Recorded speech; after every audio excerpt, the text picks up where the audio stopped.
September மாதம் 22ஆம் தேதி பொது காலத்தில் 25வது வாரத்தில் இருக்கிறோம். அந்த ஆண்டவருடைய அன்பையும் அவருடைய வழிநடத்தலை நாம் சிறப்பாக பெற்றுக்கொள்ள ஒப்புக் கொடுப்போமா?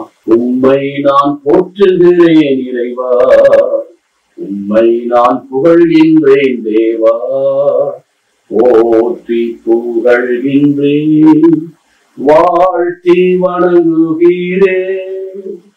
என்னை கை தூக்கி விட்டீர், எதிரியின் மேல் வெற்றி தந்தீர். என்னை கை தூக்கி விட்டீர், எதிரியின் மேல் வெற்றி தந்தீர். உதவி தேடி வந்தேன், உடல் சுகம் தந்தீரையா, புகழ்ந்து பாடுவேன், மகிழ்ந்து கொண்டாடுவேன். புகழ்ந்து பாடுவோம், மகிழ்ந்து கொண்டாடுவோம். உம்மை நான் போற்றுகிறேன் இறைவா, உம்மை நான் புகழ்கின்றேன் தேவா, போற்றி புகழ்கின்றேன், வாழ்த்தி வணங்குகிறேன். ஆமாண்டவரே, போற்றி புகழ இந்த அருமையான இந்த நேரத்தை எங்களுக்கு தந்திருக்கிறேன்.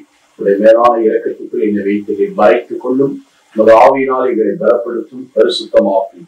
எல்லாவற்றையும் இயேசு ரட்சகருடைய நாமத்தில் ஜெபிக்கிறோம் நல்ல தகப்பனே, ஆமென். மார்க் செய்தி 9வது அதிகாரம் 30 - 37 இறை வசனங்கள். அவர்கள் அங்கிருந்து புறப்பட்டு கலிலேயா வழியாக சென்றார்கள். அது யாருக்கும் தெரியக்கூடாது என்று இயேசு விரும்பினார். ஏனெனில் மானிட மகன் மக்கள் கையில் ஒப்புவிக்கப்பட போகிறார். அவர்கள் அவரை கொலை செய்வார்கள். கொல்லப்பட்ட 3ஆம் நாளுக்கு பின் அவர் உயிர் தருவார் என்று தம் சீடர்கள் கற்பித்துக் கொண்டிருந்தார். அவர் சொன்னது அவர்களுக்கு விளங்கவில்லை. அவர்கள் விளக்கம் கேட்கவும் அவர்கள் அஞ்சினார்கள். அவர்கள் கப்பர்நாமுக்கு வந்தார்கள். அவர்கள் வீட்டில் இருந்த போது இயேசு வழியில் நீங்கள் எதை பற்றி வாராதி வந்தீர்கள் என்று அவரிடம் கேட்டார். அவர்கள் பேசாதிருந்தார்கள். ஏனெனில் தங்களுக்குள் பெரியவர் யார் என்பதை பற்றி வழியில் ஒருவர் வாதாடி கொண்டு வந்தார்கள். அப்போது அவர் அமர்ந்து 12 கூப்பிட்டு அவரிடம், ஒருவர் முதல்வராக இருக்க விரும்பினால் அனைவரிலும் கடைவராகவும் அனைவருக்கு தொண்டராகவும் இருக்கட்டும் என்றார். பிறகு அவர் ஒரு சிறு பிள்ளை எடுத்து அவர் நடுவே நிறுத்தி அதை அரவணைத்துக் கொண்டு, இத்தகைய சிறு பிள்ளை ஒன்றை என் பெயரால் ஏற்றுக்கொள்கிற எவனும் என்னை ஏற்றுக்கொள்கிறார், என்னை ஏற்றுக்கொள்ள என்னை மட்டுமல்ல என் அனுப்பியவரையும் ஏற்றுக்கொள்கிறார் என்றார். கிறிஸ்துவில் பிரியமான சகோதர சகோதரிகளே, அவர் பெரியவராயிருப்பார், மேன்மிக்கவராயிருப்பார், உன்னத கடவுளின் மகன் எனப்படுவார் என்று கபிரியேல் தூதர் கன்னிமரியாளிடத்திலே இயேசு பற்றி சொன்னார். அவர் பெரியவராயிருப்பார். அந்த பெரியவர் சிறியவராக இந்த பூமியிலே அவர் செல்வமிக்கவராயிருந்த 2 கொரிந்தியர் புத்தகம் 8:9 பார்க்கும். Though he was rich, he became poor. ஏனென்றால் ஏழைகளாக என்னை செல்வந்தராக்குங்கள். அது மட்டுமல்ல, தன்னை எப்போதும் பெருமைப்படுத்தி தாழ்த்தியே அவர் காண்பித்தார். மத்தேயு 11:11 பார்க்கும். பெண்களிடம் பிறந்தவர்கள் திருமுழுக்கு யோவான் போல ஒருவரும் இல்லை. அவர் பெரியவராய் இருப்பார். ஆனால் இறையாட்சியில்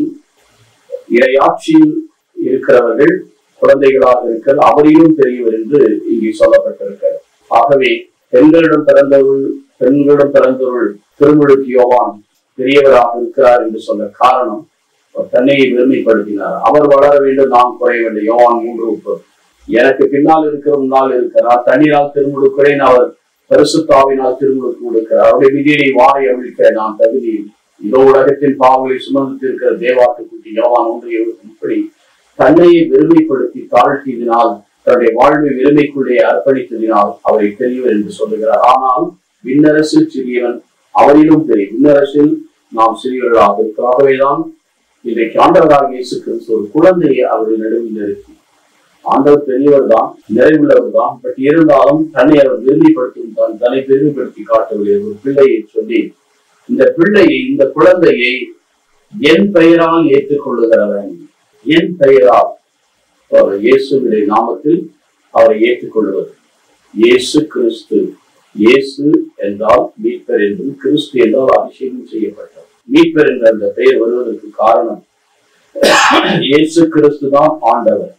கடவுளுக்கு இணையாக இருக்கும் நிலை விடாமல் பிடித்திருக்கின்றார்கள் கருதவில்லை. தன்னை தாழ்த்தி வெறுமைப்படுத்தி அடிமை தன்மை கொண்டு மரணம் மற்றும் சிறுவை பரியந்தம் கீழ்ப்படிந்ததுனால்தான் அவர் எப்பெயருக்கும் மேலான பெயர் அவருக்கு வழங்கும். எப்பெயருக்கும் மேலான பெயர் விண்ணோர் மன்னோர் தன் மண்டியிட்டு இயேசு கிறிஸ்து ஆண்டு எல்லாரும் நாவிலே அறிக்கையிட வேண்டும். அந்த அளவுக்கு அந்த நாமம் அவர்தான். அவருடைய நாமம் என்பது தாழ்மையான நாமம், எளிமையான நாமம், ஒன்றும் இல்லாத நாமம். பட் ஆனால் அந்த நாமத்திலே வல்லமை இருக்கிறது. அந்த நாமத்திலே மீட்படைய திருத்துவர்களை 4 நாமம் கொடுக்கப்படும். எனவே நண்பார்ந்த சகோதர சகோதரிகளை, இயேசு கிறிஸ்துவின் நாமத்தில் இந்த குழந்தையை ஏற்றுக்கொள்ளும். அவருடைய நாமம் சிறியது. அவருடைய பிரசனத்திலே நாம் இந்த குழந்தையை நாம் ஏற்றுக்கொள்ளும். ஏனென்றால் அந்த குழந்தைக்கு சூதுவாக தெரியாது, எந்த தவறான எண்ணங்கள் இருக்காது, எதையும் இறங்கி போகும், அறம்பிடிக்கவும் விடாப்பிடியாக இருக்காது, பலவீனம் அவ்வளவுதான். பட் அந்த குழந்தை நிலையிலே அது அப்படியே தன்னுடைய தாயும் தந்தையும் நம்பி விடுகிறது. அதே போலதான் இந்த பெயரால் ஏற்றுக்கொள்ளுதல், என்னை ஏற்றுக்கொள்ள. அப்படியே ஆண்டவரை ஏற்றுக்கொள்ளும் போது என்னை அனுப்பியவரை ஏற்றுக்கொள்ள. ஏனென்றால் அனுப்புகிறவர் தகப்பு. எதற்காக அனுப்பினார்? பாவிகளை மீட்க. மத்திய 1:21 பார்க்க. இழந்ததை தேடி மீட்க. லூக்கா 19:9 பார்க்கிறோம். இழந்ததை தேடி மீட்க, சாத்தானின் அதிகாரத்தை நாம் அடக்க, தூக்கி போட. 1 யோவான் 3:18 பார்க்கிறோம். இதற்காக இயேசு இந்த பூமிக்கு வந்தார். பாவிகளை அழைக்கவே வந்து. மத்திய 12 பார்க்கிறோம். பாவிகளை அழைக்கவே வந்து, இரக்கத்தை கொடுக்கவே வந்து, நீதிமான்களை இந்த பாவிகளை அழைக்க வந்து. மத்திய 9:11 பார்க்கிறோம். இப்படியாக இயேசு கிறிஸ்துவின் நாமம் அது இனிதான நாமம், எளிமையான நாமம், விரும்பியான நாமம். விரும்பியாக்கப்பட்டதினால் எப்பெயருக்கு மேலான பெயர் கொடுக்கப்பட்டது. அந்த நாமத்திலே நாம் எங்கே குடிந்திருக்கிறோம், அங்கே அவர் இருக்கிறார். அவருடைய நாமம் சொல்லுகிற இடத்தில் தேவனுடைய வல்லமை வெளிப்படுகிறது. நோய்கள் சுகமாகும், அற்புதங்கள் நடக்கும். நீங்கள் எதை கேட்டால், என் நாமத்தில் நீங்கள் எதை கேட்டாலும் பெற்றுக்கொள்வீர்கள் என்றால் தாழ்மையான நொறுங்குண்ட இதயத்தோடு நம்முடைய ஜெபத்தை ஏறெடுக்கிறோம் என்றுதான். இப்படி அவருடைய நாமம் இருக்கிறது. மிக தெளிவாக சொல்லி 35வது வசனத்திலே, இதோ உங்கள் பெரியவனாய் இருக்கிற அனைவரையும் கடைசியாக இருக்க வேண்டும். Last of all and also the servant of all. அனைவருக்கும் பணிவிடை செய்யும். அந்த mark 10:45 came to serve not to be served. ரத்தத்தை விலையாக கொடுத்து, ரத்தத்தை விலையாக கொடுத்து நம்மை மீட்டுக் கொள்ள திருவிழமான. ஆகவே பணி செய்வதன் வழியாகத்தான் ஒரு உயர்ந்தவனாக இருக்க முடியும். குழந்தை உள்ளம் கொண்டிருப்பதினால்தான் அதை மிகச் சிறப்பாக 18:3 நாம் மனம் திரும்பி கடவுளை நம்பி, அந்த நாமத்தை நம்பி மனம் திரும்பி குழந்தைகளைப் போல மாறாவிட விண்ணரசில் சேர முடியாது. விண்ணரசில் சேருவது என்பது என்ன? விண்ணரசுக்குள் நுழைய முடியாது.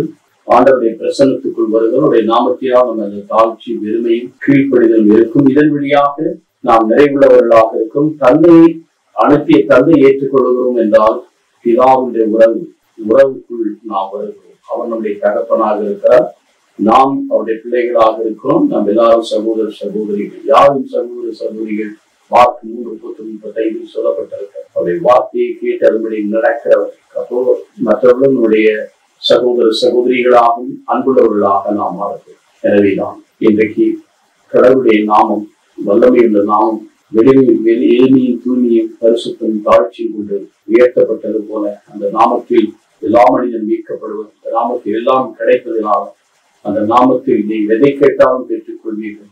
அந்த நாமம் தான் உலகத்தை மீட்க நாம் உள்ளத்தில் அவருடைய நாமத்தை விசுவசித்து நாவில் அறிக்கை செய்வது நாம் மீட்கப்பட்டு நாம் ஆசீர்வாதத்தை நிறைவாக பெற்றுக்கொள்வோம். அந்த நிறைவை பெற நம்மை ஒப்புக் கொடுப்போமா? நேற்று மீண்டும் என்று மாறாத எங்கள் அண்ணாண்டவரை நீ என்றும் எங்களுக்கு துணையாக இருக்கிறீர். உடைய ஆதரவையும் உடைய நம்பிக்கையும் உடைய ஆசீர்வாதத்தை எங்களுக்கு நிறைவாக தருகிறீர். இந்த உலகில் இருக்கிற உண்மையில் இருக்கிறவர் பெரியவர், அவர் பெரியவராக இருப்பதால் நாம் பெரியவராக இருக்கிறேன். அவருடைய சமூகம் எல்லாரும் நமக்கு முன்னால் சென்று நம்மை என்றும் காப்பதாக விடுதலை காலம் தொடர்ந்து ஆசீர்வதி.